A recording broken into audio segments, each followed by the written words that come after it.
अनंत कोटी ब्रह्मांड नायक महाराजाधिराज योगीराज परब्रह्म सच्चिदानंद भक्त प्रतिपालक शेगाव निवासी समर्थ सद्गुरू श्री गजानन महाराज की जय. नमस्कार. आपल्या गुरुस्तुती या चॅनलवर सगळ्यांचे स्वागत आहे. आपण आपले काही अनुभव असतील तर ते आम्हाला नक्की कळवा. ते आपण आपल्या चॅनलवर सांगू. तसेच आपल्या चॅनलवर येणाऱ्या व्हिडिओबद्दल तुमच्या प्रतिक्रियासुद्धा कळवा. तुम्ही आम्हाला कमेंट किंवा डिस्क्रिप्शन बॉक्समधल्या ID वर ईमेल करू शकता. आपल्या चॅनलला सबस्क्राईब करा आणि व्हिडिओला लाईक आणि शेअर करा. धन्यवाद. हा अनुभव आहे जयंत वेलणकर या दादांचा. दादा म्हणतात, माघ शुद्ध सप्तमी दिनी शेगावात प्रगटोनी. जय गजानन.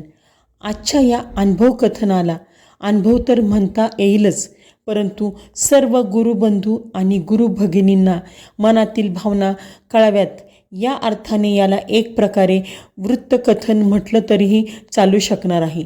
कारण हा एक आध्यात्मिक अनुभव तर आहेच, पण हे सर्व वाचल्यानंतर गजानन महाराज भक्तांना एक निर्भोळ आनंद प्राप्त होऊन त्या हृदयी झाल्यामुळे सर्वांचाच आनंद द्विगुणित करणारी ही गोष्ट आहे.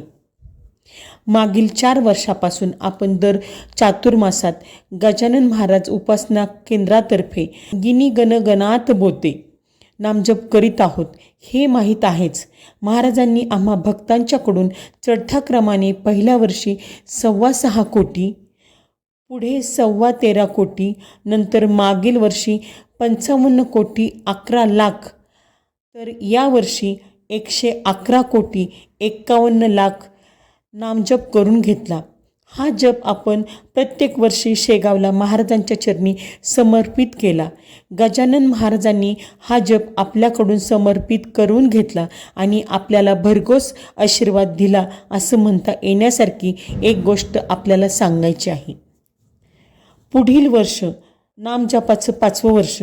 यंदा महाराजांनी 100 कोटीहूनही जास्त जप आपल्याकडून करून घेतला आहे.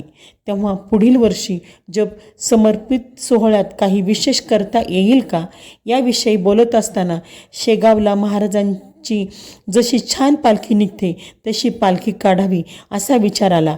बाकी सजावट तर ठीक, पण शेगावच्या पालखीचं प्रमुख वैशिष्ट्य म्हणजे पालखीतील महाराजांचा मुखवटा. त्या रूपात महाराज पालखीत विराजमान असतात. तसं झालं तर किती छान होईल असा विचार मनात डोकवला. गजानन महाराजांचे विषयी भक्तांचे अनुभव संकलित करीत असताना अनेक भक्तांशी आणि त्या क्षेत्रात कार्यरत असलेल्या अनेकांशी संपर्क झाला. माझ्या माहितीप्रमाणे शेगावला असलेला मुखवटा 30-40 वर्षापूर्वी सोलापूरचे श्री एरनकोल्लू यांनी तयार केला. आज त्यांचे नातू या क्षेत्रात काम करत आहेत. त्यांच्याशी संपर्क साधला. म्हटलं, आम्हाला शेगावला आहे तसा मुखवटा हवा आहे. ते म्हणाले, ऑर्डर दिल्यानंतर 1.5 महिन्यात मिळू शकेल. श्री गजानन अनुभव भाग 2 मध्ये ज्यांचा अनुभव आला आहे असे सोलापूरचे श्री संजय गोखले आणि सांगवी, पुणे येथील श्री सुहास कस्तुरे एरनकोल्लू यांना जाणतात. यांच्या माध्यमातून त्यांच्याशी बोलणं झालं आणि श्री संजय गोखले यांच्याकरवी 12 डिसेंबर गुरुवारी दत्त जयंतीच्या मुहूर्तावर हे काम करण्यासाठी श्री अनंत एरनकोल्लू यांना रीतसर सांगण्यात आलं. महाराजांनी या कामासाठी निवडलेला दिवस मनाला आनंद देऊन गेला. संजय गोखलेंना म्हटलं, मिळालेली पावती माझ्या पत्त्यावर पाठवून द्या. त्यांनी कुठलीशा कुरिअरद्वारा ती पावती 13-14 डिसेंबरला पाठवली. कुरिअरवाले लोक घराला कुलूप पाहून पत्र परत पाठवून देतात. आम्हाला नेमकं तेव्हा शेगावला जायचं होतं, म्हणजे दिनांक 16-17 असे 2 दिवस आम्ही येथे नसणार आणि त्यामुळे कुरिअर परत जाणार ही शक्यता. म्हटलं, चला शेगावला जातो आहे, महाराज घेतील काळजी. आम्ही निघालो. दुपारी 1च्या सुमारास मूर्तिजापूरला एका ठिकाणी जेवणासाठी थांबलो.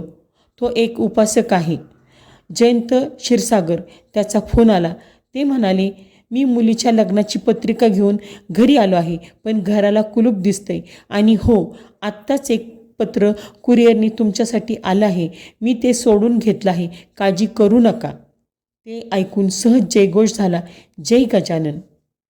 सोलापूरला कामाच्या प्रगतीविषयी मधून चौकशी होत होती. 26-27 जानेवारीला मी मेसेज केला की मला जर तुम्ही निश्चित तारीख कळवली तर मला शेगावच्या कार्यक्रमाविषयी बोलता येईल, कारण संजय गोखले सोलापूरहून मुखोटा शेगावला घेऊन येतील आणि तिथे अभिषेक होऊन महाराज नागपूरला येतील असं ठरलं होतं. रात्री उशिरा 11:30च्या सुमारास मुखोटा घडवणाऱ्यांचा सोलापूरहून मेसेज आला. 30 तारखेला मी मूर्ती नक्की तुम्हाला देतो. मी मेसेज वाचून समोरच असलेल्या कॅलेंडरवर नजर टाकली. तो मुहूर्त होता वसंत पंचमी गुरुवार. मी लगेच तसा निरोप संजय गोखलेला दिला. दत्त जयंती गुरुवारला ऑर्डर, वसंत पंचमी गुरुवारला काम तयार. महाराजांनी उत्तम मुहूर्त निवडला होता. 1 फेब्रुवारीला सकाळी गोखले सोलापूरहून शेगावसाठी निघणार व संध्याकाळपर्यंत शेगावला पोहोचणार. आम्ही नागपूरहून 1 तारखेला शेगावला पोहोचणार. महाराजांनी शेगावला येण्यासाठी मुहूर्त निवडला माघ शुद्ध सप्तमी. महाराज माघ वद्य सप्तमीला प्रथम अवतरले. आत्ताही त्यांनी माघ महिनाच निवडला. सप्तमीच तिथी असावी ही गोष्ट निश्चित विशेष वाटली.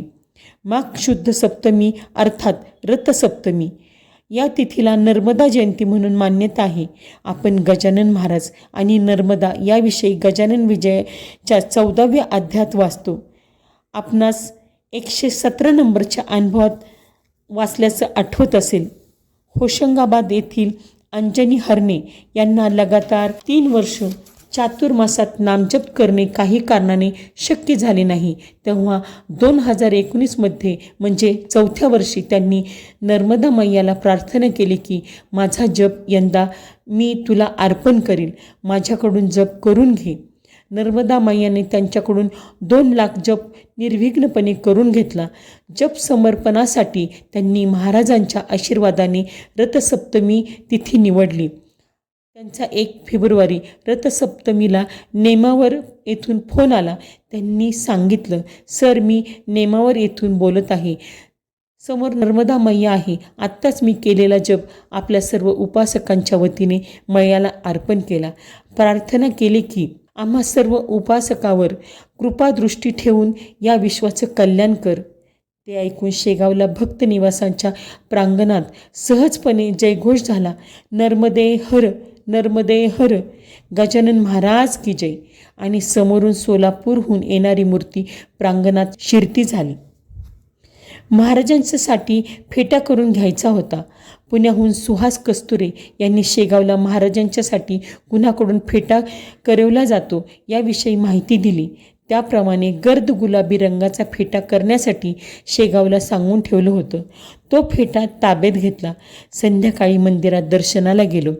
तो मंदिरात असलेल्या दोन्ही मुखोट्यांना अगदी तसाच गर्द गुलाबी रंगाचा फेटा घातलेला पाहून मनाला त्या योगाचा आनंद नसता झाला तर नवलच. दिनांक 2 फेब्रुवारी 2020 रविवार पहाटे 5 वाजता आम्ही मंदिरात उपस्थित झालो.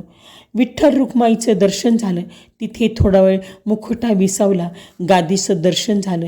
श्रीजिका विश्रांतीस्थान असलेल्या त्या जागी मुखोट्यानं प्रतिकात्मक विश्रांती घेतली. अभिषेकाचं कार्य अत्यंत प्रासादिक वातावरणात पार पडलं. त्या दिवशी जवळपास 3 तास मुखोटा विठ्ठल रुक्माई अर्थात श्रीजिका समाधी ग्रहणस्थल, गादी, पारायण सभागृह, अभिषेक स्थान या परिसरात वास्तव्य करून होता. आनंदाचा कळस तर तेव्हा झाला जेव्हा सकाळी 7च्या आरतीला मुखोट्याच्या रूपात महाराज गादीवर आहेत आणि शेकडो भक्त त्यांच्यासमोर आरती करतायत. नंतर समाधी मंदिराला प्रदक्षिणा होऊन चौकशी कक्षात महाराज टेकते झाले. तिथे मंदिरातील पुजाऱ्यांनी पूजा करून नारळ उपरणं देऊ केलं.